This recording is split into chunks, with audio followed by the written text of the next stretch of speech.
17వ అధ్యాయము కీర్తన గ్రంథము 8వ వచనం మనం చూద్దాం. నీ కృపాతిశయములను చూపుము, ఒకడు తన కనుపాపను కాపాడినట్లు నన్ను కాపాడుము. నన్ను లయపరచుకోరు దుష్టులు పోగొట్టి కాపాడుము. నన్ను చుట్టుకొని నా ప్రాణ శత్రువుల చేత చిక్కుకుంటూ నీ రెక్కల నీడను నన్ను దాచుము. ఎక్కడ దాచుతాడు? రెక్కల నీడ. దావీదు భక్తుడు అంటున్నాడు, అయ్యా ప్రతికూలమైన పరిస్థితుల్లో నేను ఉన్నాను ప్రభా.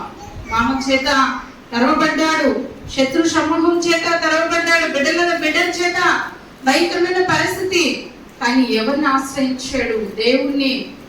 అయా నీ రెక్కల నీడ కింద నన్ను దాచుము, భద్రపరచుము, కాపాడుము. నేను ఈ పరిస్థితిలో ఉన్నాను ప్రభు. మనం అడుగుతున్నాం, ప్రతి నిత్యము దేవుడి దగ్గర గోజాడుతున్నామా? ఏ విషయంలో మనం గోజాడుతున్నాం? ఏ విషయంలో ఆయన ఎదుట మనం భిక్షం అడుగుతున్నాం? ప్రభా సహాయం చేయ, కరుణించు. ఆయన రెక్కల నీడ మనకు ఆశ్రయంగా ఉన్నది, తోడుగా ఉన్నది, సంరక్షణ ఉన్నది, క్షేమం ఉన్నది. ఈ సియోను అంటే ఏమనుకున్నారు? నిత్య రాజ్యంలోకి నడిపించేదానికి ఈ సియోనులకు మనం వస్తున్నాం. ఈ సియోనులో దేవుని యొక్క ఆశీర్వాదం ఉంది, ఈ సియోనులో క్షేమం ఉంది, ఈ సియోనులో ఆరోగ్యం ఉన్నది. అందుకే కదా పత్రికలు అంటాడు, హితబోధ అని అంటే ఆరోగ్యకరమైన బోధ. ఆరోగ్యకరమైన బోధ. ఈ ఆరోగ్యకరమైన బోధ మనం వింటున్నప్పుడు ఆయన రెక్కల నీడలో మనము భద్రపరచబడు, దాచబడు ఎదుగుతాం. అది మనకి క్షేమము, భద్రత, నెమ్మది, ఆయుష్ మనకి దేవుడు అనుగ్రహిస్తాడు. మన యొక్క సంవత్సరములు 70 సంవత్సరములే అధిక బలం ఉన్న 8 సంవత్సరములే. ఇంకా మహాదేవుని కృపనిస్తే కొంతకాలం సాగుతాం. తర్వాత మనము ఈ లోకమును విడవలసిన పరిస్థితి. కానీ నెక్స్ట్ ఎక్కడికి వెళ్తాం? మనము ఆయుష్ నిత్యరాజ్యము దేవుడు మనల్ని నడిపిస్తాడు. లేదంటే నిత్య నరకంలోకి అక్కడ మనము ఉంటాం. 2 మరణాలు ఉన్నాయి కదా. ఈ లోకపు మరణంను మరణిస్తే రెండవ మరణంలో అక్కడ ఉండకూడదు. ఈ లోకంలో రెండోసారి మనం జన్మించినప్పుడు పరలోక రాజ్యంలో ఉంటాం. మనం ఏది కావాలన్నా నిత్య రాజ్యంలో మనం ఉండాలని, నిత్య నివాస స్థలంలో ఉండాలని ఆయన రెక్కల నీడలో మనము దాచబడిన పిల్లలతో ఉంటాం. ఆయన రెక్కల నీడలో మనము ఎదిగే వారంగా ఉండాలి. చూడండి, ఇంకొక వాక్యం మనం చూద్దామనండి. 38వ కీర్తన ఒక వాక్యం చూద్దాం. 7వ వచనము.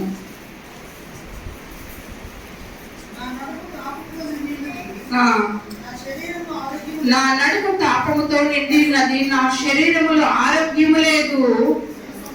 నేను సొమ్మసిల్లి బహుగానానికి ఉన్నాను, నా మనోవేదన బట్టి కేకలు వేయించున్నాను. ప్రభువా, నా అభిలాష అంతయు నీకే కనబడుచున్నది, నా నిట్టేర్పులు నీకు దాచబడి ఉండలేదు అంటున్నాను. చూడండి, నేను సొమ్మసిల్లుచున్నాను, బహువేదనతో నేను ఉన్నాను. ప్రభువా, నాకు క్షేమాధారము నీవే, నా అభిలాష నీవే, నా ఖేడము నీవే, నా ఆశ్రయము నీవే. ప్రభువా, నా నిట్టూర్పులు నీకు దాచిపడి ఉండలేదు. నీ సమస్య, నీ ఇరుకు, నీ ఇబ్బంది, నీ ప్రతికూలమైన పరిస్థితి ప్రతిది కూడా దేవుడికి తెలుసు అని ఆయన ఎదురు చూస్తున్నాడు. నా బిడ్డ నా ఎద్దుకు వచ్చి ప్రార్థిస్తుందా? నా బిడ్డ నా ఎద్దుకు వచ్చి అడుగుతుందా లేదా? నీకు ఆరోగ్యాన్ని, ఆయుష్ను దేవుడు అనుగ్రహించేవాడు. చివరగా మనం ఇంకొక వాక్యం చూసి మనం ముందుకు వెళ్దాం. మలకి గ్రంథము 4వ అధ్యాయము 2వ వచనం చూద్దామండి. మలాకి గ్రంథము 4వ అధ్యాయం. అయితే నా నామమందు భయభక్తులు గల వారు మీకు నీతి సూర్యుడు ఉదయించును, అతని రెక్కలు ఆరోగ్యము కలుగు చేయును. గనుక మీరు బయలుదేరి ప్రొవిన దూడలు గంతులు వేయినట్లు గంతులు వేయుదురు. చూడండి, సియోను మందిరములోకి వచ్చినప్పుడు మనకు ఆరోగ్యము, క్షేమము, భద్రత, మంచి నెమ్మది కలిగిన కుటుంబాల్లో ఉంటాయి. ఎందుకనంటే ఇక్కడ ఆరోగ్యకరమైన బోధ మనకి తెలుగు వస్తుంది. ఈ ఆరోగ్యకరమైన బోధకి మనం లోపడినప్పుడు మన కుటుంబాలు ఆరోగ్యంగా ఉంటాయి, మనం ఆరోగ్యవంతులుగా ఉంటాం, మన బిడ్డలు ఆరోగ్యవంతులుగా ఉంటారు, వర్ధనతారు, క్షేమము మనం చూస్తాము.